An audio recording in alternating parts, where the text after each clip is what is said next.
I always ask people the same question. Why do I put my link out there, like for strangers, basically, which I've been doing for Yeah. years and I love it. But I'm always curious why. Just to ask somebody like what makes them say yes to talk to. I mean, you and I've never spoken before. I don't think. No, we haven't. I don't know. I just wanted to meet the people that are in the war room. And any opportunity I get to meet somebody new in the war room, I figure it's an opportunity to potentially learn something new or, give some knowledge to somebody else that doesn't, have it all. Sure. Yeah, yeah. Why did you accept What do you do? the calendar invite, I guess? Uh, I've been doing this for 6 years, in various different formats and stages and different groups.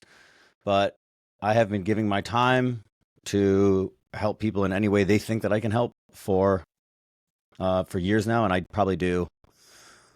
Um, I've averaged over the last 5 years, averaged about 6 calls like this a week. So You I love there? to serve people. Yeah, can you not hear me? Sorry, I completely lost you. It went blank. Like your Uh, face froze. internet. I live on an island, so internet's been real bad this week. I said I average about 6 calls a week like this for the last few years because I just like to serve people when and where I can. Nice. I like it. So Where, I also the other reason why I wanted to hop on a call with you is I saw the post you put out there calling somebody out for the bullshit that they were trying to pull to get you to connect them with somebody famous. So I appreciated you calling people out on that. I will always do my. I will connect somebody if I think it's a good fit, but if you're just using me, then you're gonna get an earful. For sure. I, I I don't. I got a lot from you just from that one post. So I was like, shit, I want to talk to this guy. I'm not one for. I'm not much for. I'm not known for pulling punches. But I like it. Where do you live, I'm in San Diego. dude? There's a lot of Worm guys in San Diego. There's a decent amount. Yeah, we actually have a meetup every month out here. Yeah, what you, And Adit, Marcus? I still have not met Adit.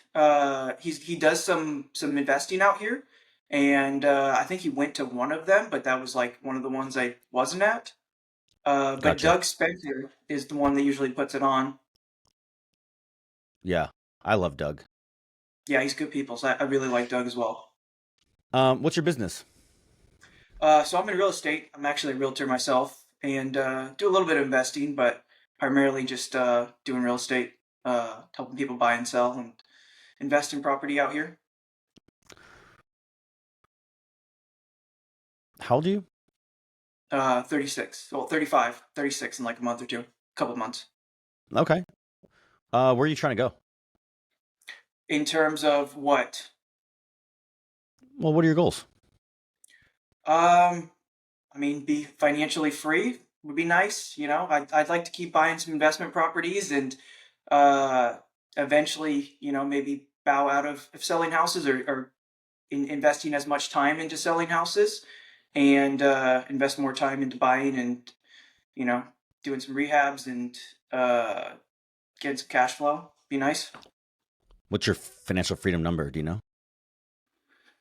Um, $100,000 a month would be pretty nice, but How close are um, we?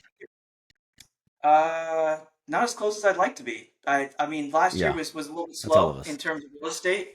The year before that was pretty decent. I was at about 20 to 25K a month. Um, the real estate market obviously took a turn for the worst last year and this year.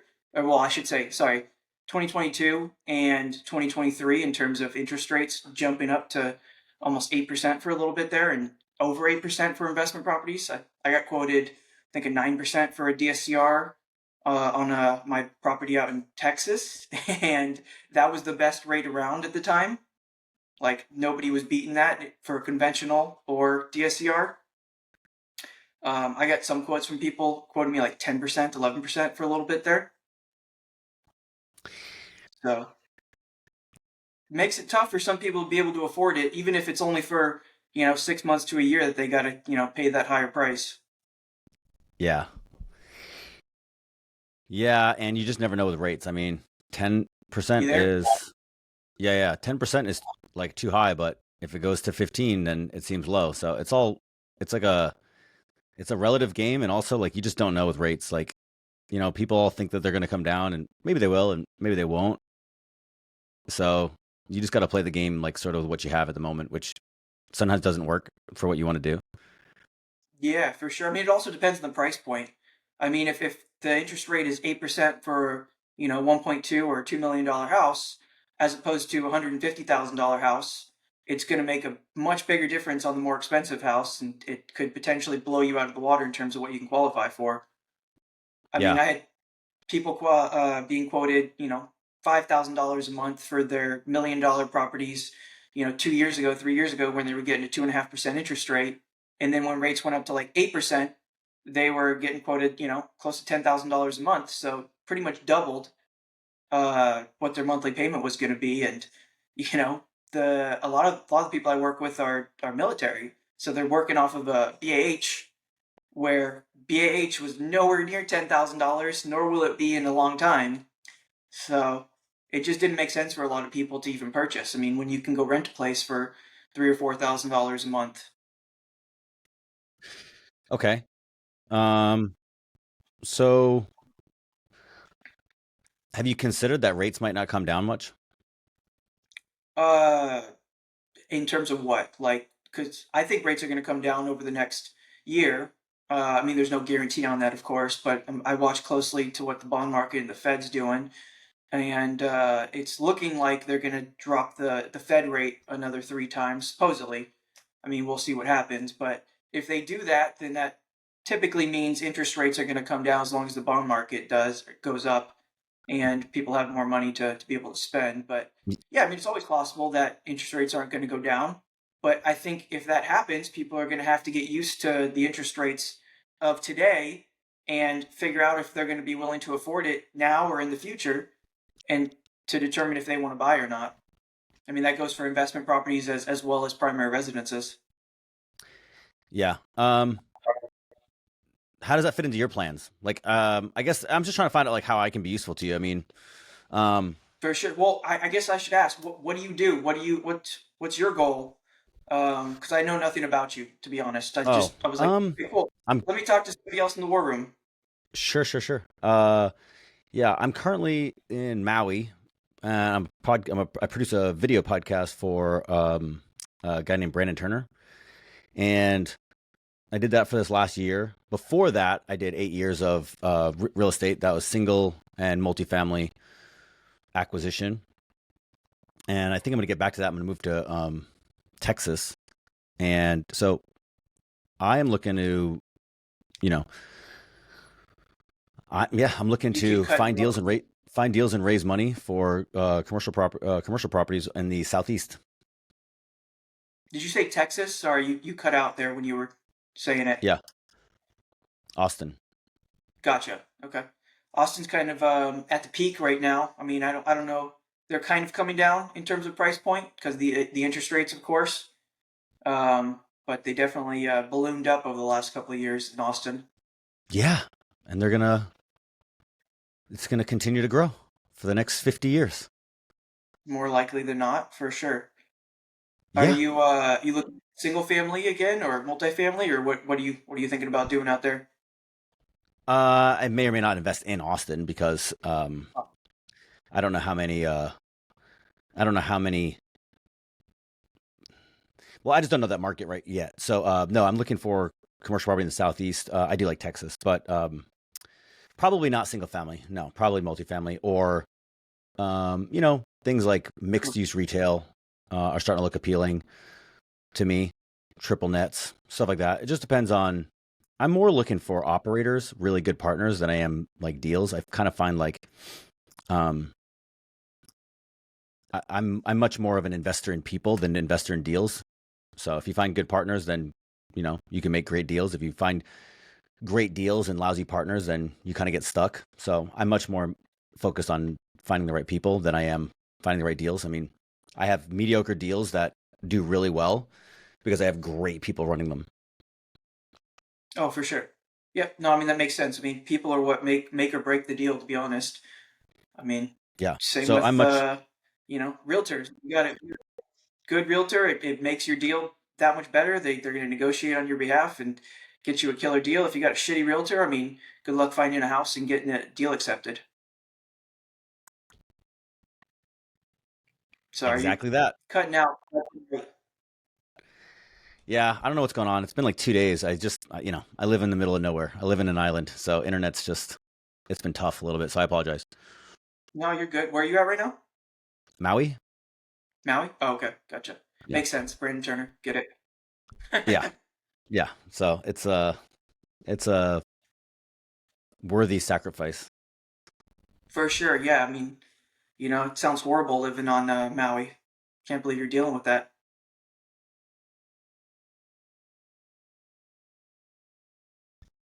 Say the last part again. Yeah, I said it sounds horrible to be living on Maui. I mean, I can't believe you're dealing with that. Yeah, yeah. Poor me.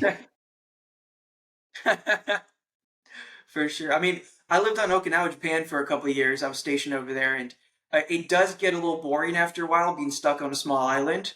So that part I Oh, do not miss. yeah. I'm pretty much at my end for that Yeah, reason. that's where I was. I was there, like I said, I was in Okinawa for 2.5 years. I think at the like 1.5 year mark, I was like, all right, I'm getting bored. Time for something new. Yeah, it's exactly where I'm at. So, um, Hence why you're thinking of Austin, I'm guessing. yeah, yeah. Yeah. I want to be yeah, people, bro. I love people. That's why I do this. That's why I talk about the way I investments. I talk the way that I talk about investments the way I do. Um, I'm a hyper extrovert, so I just want to be around people. I want to serve people. I want to work with people. I want to build things with people. And yeah, out here there's just not that many people, and ain't no more coming. Yeah, not only that, but I mean, the people in Hawaii tend to stick to themselves. If you're an outsider, they don't really want to associate themselves with you as much as, like, say, somewhere in the States. Yep. Well, I guess Hawaii is the States, but somewhere on main Yeah, yeah, yeah. island or mainland. Yeah, all those things. So it's one of Yeah, those things where it's like you'll make a lot of friends here if you stay here for 10 years, but if you stay here for 1 or 2, then it's tough. So I'm like, I'm I'm not a it's not right for me. for sure. Yeah, I feel you on that. So are you Um, you're from the military, right? yeah, Army. Army? Okay. How long did you Yeah, serve? 4 years. 4 years. Gotcha. Yep. I got out a I did it. long time ago. Yeah. Usually how it goes. I mean, if you only do 4 years. Yeah, yeah. 4 years was plenty for me. Um, but it stuck with me well. I also lived at Fort Bragg for like on and off for like 15 years afterwards. Oh, okay. So like I just have that military culture sort of maybe not Ingrained. exactly. Yeah, maybe not exactly because I wasn't in, but like, pretty close. Yeah, well, when all your friends are military, I mean, it's kind of hard not to be in that culture. Yeah, all my partners, not all, but a lot of my partners are military. Yeah. So, Well, usually the best um, partners find, for the the, most part, at least. dude, there's something about military folks. People are like, oh, they're disciplined. I'm like, no, because I'm not disciplined. I think there's a combination of like direct language, mission oriented, which is another part where it's like, what are we here to get done? I don't. And then I think everybody who's in the military is like sick of what they would say like hurry up and wait, or like cramming 30 minutes of information into a week, a week worth of education. And so I think most people are like they get out or they have so much that they're like it creates a sense of urgency where they're like, okay, let's get this done. We don't need to take, you know, I don't need to take a week to do 30 minutes. I already did that in the military. Everything goes so slow. So I think, at least for me, those are the three things. Not necessarily discipline. I don't know if I have much discipline, but I have urgency. I communicate very directly, and Yeah. and I'm mission oriented. I'm not worried about your feelings. I'm not worried about the politics. I'm not worried about making an incorrect decision, and the stakes are so much lower in entrepreneurship. So it's just like we can go faster. So all those things I think make it. I like working with military folks. Yep, no, I'm right there with you. I mean, that's why I mostly work with veterans and active duty for buying houses. I mean, I also know everything there is about the VA loan, so that helps a little bit as well. But yeah, there's no bullshit. Like I don't have to like cut back on my language. I can cuss if I need to, and just tell them that's dumb as hell. Like you shouldn't be doing that, and they listen because they respect my opinion. One, first of all, and then second of all, it's because I'm not bullshitting them. Yeah. How long you been in War Room? Year and a half, 2 years, something like Oh, that. okay. What are you in a squad? Yeah, I'm in. I think it's purple. I forget. I mean, I've been in the squad for the whole time, so I know the people. The squad thing pops up, but Yeah. yeah, Who's in it? it is Eric Browning. We got Sean. Why am I spacing on Sean's name right now?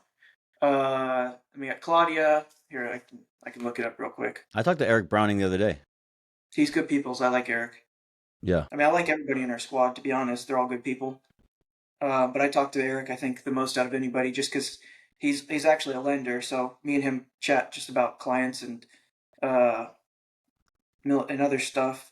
So we got Claudia Besserell, Eric Browning, Tom McDermott, Bob Meyer, Lucian's in there. Like I said, Sean, Tim McDowell. We used to have some guy named Woody in there, but he I think got out of the war room for a little bit. Mistake. Yeah. Now he's overseas, so it was just like it was too much for him to keep up with everything, supposedly. But Sure. it happened. Are you going If to you're the not making Keystone enough thing? money, what's up? I'm not going to be able to make that now. Okay. Me neither. I'm just curious. Yeah, there's a bunch of people going from out here in San Diego, even. So Yeah. I'm sure I'll hear all about it. Yeah. Um, what about other events? You go to any other events, any conferences? I haven't been to any conferences. When I first got into real estate, I was going to like conferences and meetups and stuff like every few months, and it was just like overload. So I've kind of cut back on those. I go to like meetups or like social events sometimes, but I do a lot of like hopping on phone calls with people and just chatting, and I mean kind of like this.